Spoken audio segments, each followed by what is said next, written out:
আজকে আমি দেখাবো একটি ইনকাম ট্যাক্স ক্যালকুলেশনের এক্সেল শিট কিভাবে আপনি এন্ট্রি করবেন এবং তা থেকে স্কুলের সমস্ত স্টাফের একসাথে তাদের ক্যালকুলেশন শিট পেয়ে যাবেন।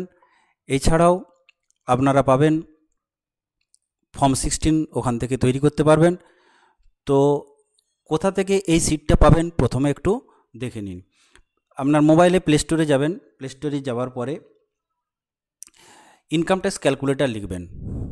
দেখবেন যে এরকম হাতের উপরে ট্যাক্সের একটা ছবি দেওয়া লোগো আছে, বা ইনকাম ট্যাক্স ক্যালকুলেটর সন্দীপন লিখতে পারেন, তাহলে একবারে ডাইরেক্ট চলে আসবে।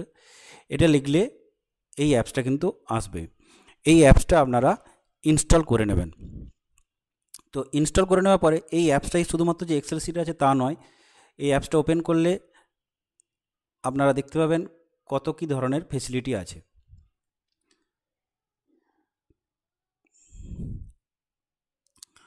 তো এখানে প্রথম একটা কথা বলে দিই যে অ্যাপসটা কিন্তু 3 বছর ধরে ফ্রি ছিল, কিন্তু খরচ এমন জায়গায় পৌঁছচ্ছে যেটা আমার পক্ষে সম্ভব হচ্ছিল না। তাই অ্যাপসটার কিছু কিছু জায়গা, এই salary calculation, income tax statement, GPF ledger, create pay slip, HR exemption calculation, download Excel utilities, এইগুলোর জন্য কিন্তু পেমেন্ট করতে হচ্ছে এবং এটা প্রায় 1 বছরের বেশি ভ্যালিডিটি আপনি পেয়ে যাবেন মাত্র 49 টাকা পেমেন্ট করলে। তো এই পেমেন্ট সাকসেসফুল হওয়ার পরেই কিন্তু এগুলো আপনি অ্যাক্সেস করতে পারবেন, তাছাড়া কিন্তু এগুলো অ্যাক্সেস করতে পারবেন না।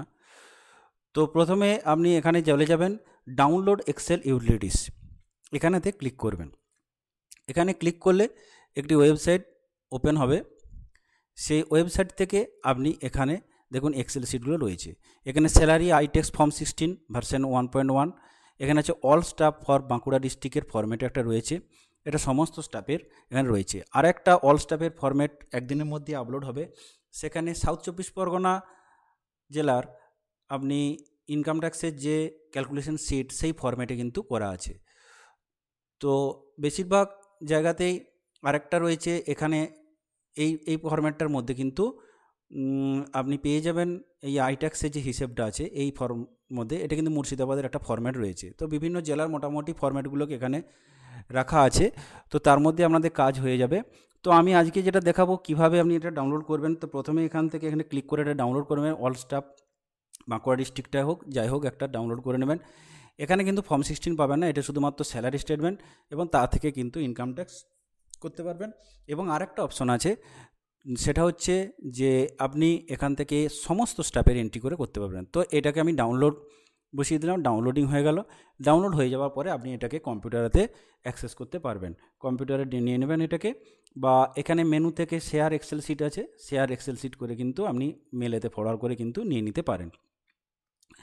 ঠিক আছে, তো এই গেল আমার অ্যাপের কাজ। এরপর আমি চলে যাব আমাদের এখানে এক্সেল ইউটিলিটিসটা আমি খুলব। এক্সেল ইউটিলিটিসটা খোলার পরে এখানে দেখুন, এখানে আছে অনেকগুলো সিট আছে। Input all staff details, iTax Bankura, এই ফরম্যাটটা একটা রয়েছে। এখানে কিন্তু আপনি কোনো কিছু কাজ করতে পারবেন না।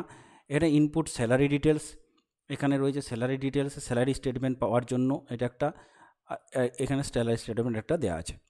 দু ধরনের স্যালারি স্টেটমেন্ট, এইটাও আপনি প্রিন্ট করতে পারেন, এটাও প্রিন্টেবল করা আছে, এখানেও প্রিন্ট করতে পারবেন। আবার কিন্তু এইটাও কিন্তু আপনি প্রিন্ট করে নিতে পারবেন।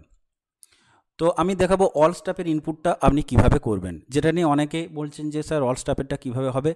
তো আমি এটা দেখে নিন কীভাবে হবে।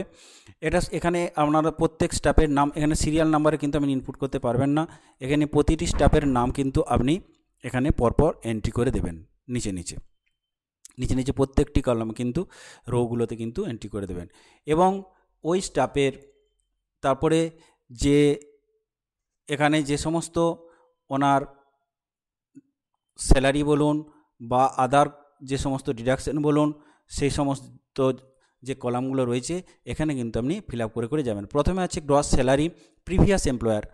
প্রিভিয়াস এমপ্লয়ারতে যদি ট্রান্সফার নিয়ে চলে আসেন, এরকম ক্ষেত্রে একটা পুরনো স্কুলের যে স্যালারিটা, সেটা বাঁকুড়া জেলাতে এই অপশনটা রয়েছে। পুরনো স্কুল থেকে যে অন্য ডিআই বা এডিআইয়ের আন্ডারে যে সমস্ত স্যালারিটা হতো, সেই স্যালারিটাকে আপনি এখানে বসাবেন। আর কারেন্ট এমপ্লয়ারের ক্ষেত্রে কিন্তু এখানে বসাবেন। তারপরে পি ট্যাক্স বসাবেন, ইন্টারেস্ট ফ্রম সেভিং ইন্টারেস্ট, এখানে যে সমস্ত সব কলামগুলো রয়েছে, এগুলো কিন্তু আপনি সবগুলো পেয়ে যাবেন। এখানে কিন্তু পরপর ট্যাব টিপে টিপে যাবেন আর ইনপুট করে করে চলে যাবেন। লাস্টে কিন্তু উনি কোন স্ল্যাবে কোন রিজিমে ট্যাক্সটা ক্যালকুলেশন করতে চান এইখান থেকে কিন্তু সিলেক্ট করে নেবেন। ওল্ড রিজিম, এখানে কিন্তু ড্রপ ডাউন আছে, ওল্ড রিজিম না নিউ রিজিম, এখান থেকে সিলেক্ট করে রেখে দেবেন। উনি যদি ওল্ড রিজিমে করেন তো ওল্ড রিজিম, নাহলে নিউ রিজিম। এই ফিল আপটা আপনাদের যখনই কমপ্লিট হয়ে যাবে, এবং ধরুন এখানে জি দিয়ে একটা করেছি, এখানে আমি একটা করছি এফ দিয়ে একটা করলাম, এখানে 9 লাখ একটা অ্যামাউন্ট বসিয়ে দিলাম। ঠিক আছে, আমি আর কিছু এখানে বসাচ্ছি না, এখানে পিট্যাক্স এনার 2400 একটা বসিয়ে দিলাম। তো এরপরে আমি চলে যাব আইট্যাক্স বাঁকুড়া পেজে। এই ফরম্যাটটা যে সবারই, শুধুমাত্র বাঁকুড়া জেলারই লাগবে তা নয়, অন্যান্য জেলাও ইউজ করতে পারেন। তো এখানে কিন্তু আপনি কোথাও কিছু করতে পারবেন না। তো দেখুন এখানে ড্রপ ডাউন লিস্ট থেকে select name from drop down list, এখানে ড্রপ ডাউন, এখানে ক্লিক করবেন, এই যে সেটের যে জায়গাটা আছে ক্লিক করবেন, এখানে ক্লিক করলে কিন্তু নাম কিন্তু এখানে লিস্টটা চলে আসবে। ওখানে যে সমস্ত নামগুলো এন্ট্রি করা আছে, দেখুন এফ এন্ট্রি করা আছে, আর আমি করেছিলাম জি এন্ট্রি করেছিলাম, জি করা আছে। জি যখন করছি তার স্যালারি থেকে সমস্ত কিন্তু ডাটাটা নিয়ে এখানে কিন্তু ক্যালকুলেশন করে ক্যালকুলেশন শিটটা আপনার রেডি করে দিচ্ছি। এরপর আপনি এটাকে প্রিন্ট করে নেবেন, কাজ হয়ে গেল। আবার অন্য স্টেপে দেখতে চান, এখান থেকে এফ স্টেপে সিলেক্ট করবেন, এফ স্টেপের ক্যালকুলেশন শিট কিন্তু আপনি এখান থেকে পেয়ে যাবেন। ফলে এখানে কিন্তু সমস্ত স্টাফের একসাথে কিন্তু আপনি এখানে এন্ট্রি করে রাখতে পারবেন, এবং প্রয়োজন মতো সেই স্টাফের ক্যালকুলেশন শিট কিন্তু বের করে নিতে পারবেন। এরপরে চলে যান ওনার স্যালারি স্টেটমেন্ট, যদি প্রয়োজন হয় আপনি কিভাবে এখান থেকে বের করবেন। ইনপুট স্যালারি ডিটেলসে যাবেন, এখানে দেখুন এটা পুরো অটোমেটিক করা আছে, এখানে কিন্তু শুধুমাত্র ইনপুটের জায়গাগুলি আছে, বাকিগুলি কিন্তু এখানে প্রথমে বসাবেন বেসিক, এই যে বেসিক মার্চ, এখানে কিন্তু বেসিক বসাবেন। ঠিক আছে, এবারে বেসিক বসানোর পরে আপনার এখানে আর কিছু কাজ নেই, ইনপুট জিপিএফগুলো এখানে প্রতিটি ঘরে ঘরে একটি করে বসিয়ে দেবেন, কোন মাসে কত জিপিএফগুলি আছে বা যদি সেম থাকে করে টেনে দেবেন। এবং ফুল স্যালারি এগুলো করা আছে, দেখুন যদি আপনার মাঝপথে শেষ দিকে রিটায়ারমেন্ট হয়ে যায় তাহলে শেষ দিকে যে ফুল স্যালারি আছে এখানে ড্রপ ডাউন লিস্ট আছে, স্টপ স্যালারি করে দেবেন, সাথে সাথে এই কলামগুলো কিন্তু পুরো জিরো হয়ে যাবে। ঠিক আছে, সেই মতো হিসেব হয়ে যাবে। তো এখানে আপনি তাহলে প্রথম কাজ হচ্ছে এখানে স্যালারি যে বেসিকটা আছে মার্চের, সেই মার্চের বেসিকটা শুধু বসাবেন, শুধুমাত্র মার্চের বেসিক, অর্থাৎ মার্চ 2021-এর যে বেসিক সেটা কিন্তু এখানে ইনপুট করবেন। এরপরও বলে রাখি এখানে অনেকগুলো কলাম দেখতে পাচ্ছেন, জিপি, তারপরে 10 ডিসেম্বর এইসব লেখা আছে, আর এগুলো হচ্ছে আপনার ইনক্রিমেন্টের ব্যাপার। ইনক্রিমেন্টটা কোথা থেকে বলবেন, যদি ওনার নর্মাল ইনক্রিমেন্ট যদি বন্ধ থাকে তাহলে নো ইনক্রিমেন্ট সিলেক্ট করবেন, এখান থেকে ড্রপ ডাউন লিস্ট আছে। যদি ওনার নর্মাল ইনক্রিমেন্ট 1 জুলাই থাকে তাহলে এখান থেকে সিলেক্ট করে নেবেন 1 জুলাই। যদি ওনার 10 or 20 ইয়ার্স ইনক্রিমেন্ট, যদি ওনার 10 or 20 ইয়ার্স ইনক্রিমেন্ট 1 জুলাই থাকে 1 জুলাই চুজ করে নেবেন। এখানে কি আছে এগুলো এখন দেখার নয়, শুধুমাত্র এগুলো কাজ করবে কখন না, এই ডেটগুলো কাজ করবে বলে দিচ্ছি যদি 1 জুলাইয়ের পরে ইনক্রিমেন্টটা চুজ করেন।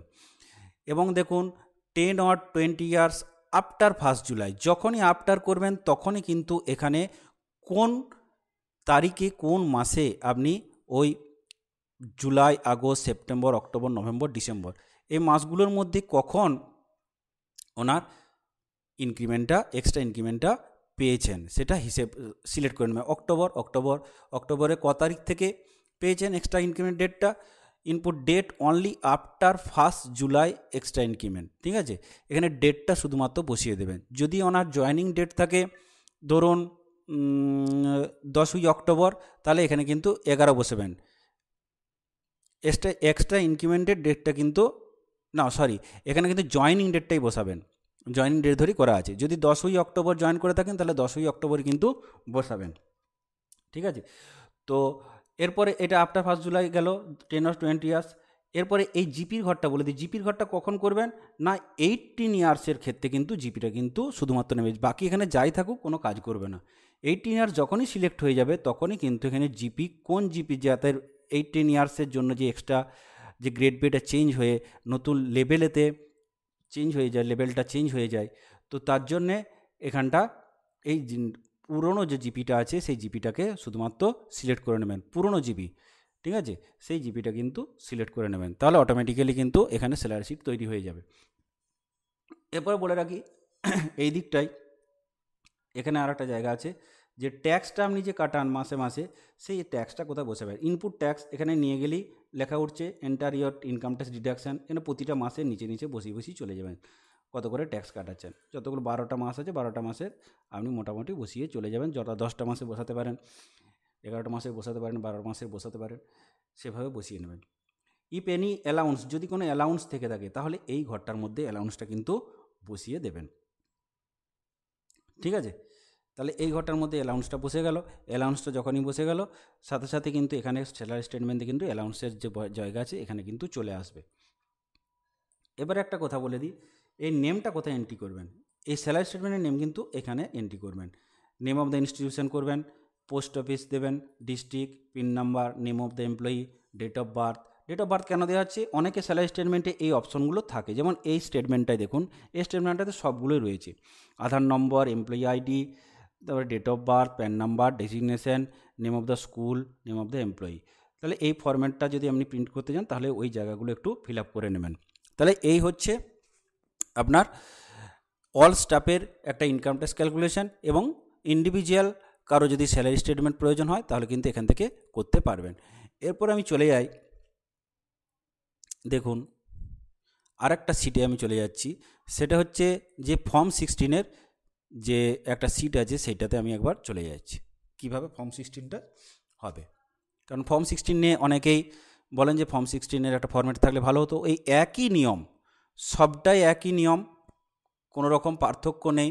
শুধুমাত্র ফর্ম 16-এর জন্যে এই জায়গাটুকু ফিল আপ করে নেবে, প্যান অফ ডিডাক্টার, ট্যান অফ ডিডাক্টার, এই জায়গাগুলো ফিল আপ করে নেবে। আর এইগুলো যদি থাকে টিডিএস কোন কেটে, সারচার্জ কত, এডুকেশনাল হেলথ সেস কত, চেক, এগুলো বিএসআর কোড, যদি ব্যাংক চালান টিডিএস কাটিয়ে থাকেন তাহলে কিন্তু এগুলো কিন্তু এখানে ইনপুট করে দেবেন। ব্যাস এটুকুই কাজ, বাকি কিন্তু আর কোথাও কিছু করতে হচ্ছে না। এখান থেকে কিন্তু স্যালারি ইনপুট, স্যালারি ডিটেলস থেকে কিন্তু সব কিছু নিয়ে নেবে। এখানে রিজিম সিলেকশন আছে, এইখান থেকে বলে দিই, এই একটা দেখুন input IT and regime selection, এইটা হচ্ছে ইনকাম ট্যাক্স, এটা আমি ফরম্যাটটা আপনি ফিল আপ করে প্রিন্ট আউট নেবেন। এইটা হচ্ছে স্যালারি স্টেটমেন্ট যেমন ছিল আগেরটা, আর এইটা হচ্ছে ফর্ম 16-এর ফরম্যাট। তা ফর্ম 16টা কীভাবে বেরোবে এবার বলে দিই। তাহলে ফর্ম 16টা যেহেতু ট্যাক্সের থেকে আসবে তাহলে ইনপুট ট্যাক্স রিজিম এ যাব আমি। এখানে দেখুন দুটো অপশন আছে। তো আপনি যদি স্যালারি যে টেবিলটা, ইনপুট স্যালারি টেবিল থেকে যদি গ্রসটাকে আপনি নিতে চান তাহলে এখানে দেখুন দুটো অপশন করা আছে, গ্রস ফর্ম স্যালারি টেবিল আর আছে ম্যানুয়াল এন্ট্রি। যদি স্যালারি টেবিল থেকে আপনি গ্রসটাকে নিতে চান তাহলে কিন্তু এই অপশনটা চুজ করাই আছে, তাহলে স্যালারি টেবিল থেকে এখান থেকে গ্রস কিন্তু নিয়ে নেবে এবং পিট্যাক্স সিট্যাক্স সব নিয়ে নেবে। কিন্তু যদি আপনি এখানে স্যালারিটা করলেন না, শুধু ইনকাম ট্যাক্স থেকে ফর্ম 16টা করবেন, তাও করতে পারবেন না, শুধুমাত্র এখানে গ্রস ইনকামের জায়গায় এখান থেকে ম্যানুয়াল এন্ট্রিটা করবেন। ম্যানুয়াল এন্ট্রি করার পরে কিন্তু এই জায়গায় দেখুন ম্যানুয়াল এন্ট্রির জায়গা রয়েছে, এই যে দেখুন salary, income with allowance HRA, house rent allowance কত, এরিয়া রিপেনি কত, বোনাস কত, ভাগ করে করে এখানে কিন্তু বলে দেওয়া আছে। আর ইনপুট পি ট্যাক্স, এখানে কিন্তু যদি ম্যানুয়াল এন্ট্রি হয় তবেই এই পি ট্যাক্সটা কিন্তু কাজ করবে। দেখুন এখানে 1800 টাকা এসেছে, আবার আমি এখানে ম্যানুয়াল এন্ট্রিটা বাদ দিয়ে দেখুন আমি গ্রস এন্ট্রি করে দিচ্ছি, সাথে সাথে 2400 টাকা। 2400 টাকা কোথা থেকে এসেছে, না দেখুন স্যালারি স্টেটমেন্ট থেকে চলে এসেছে, এখান থেকে 2400 টাকা, এই 2400 টাকাটা ওখান থেকে গেছে।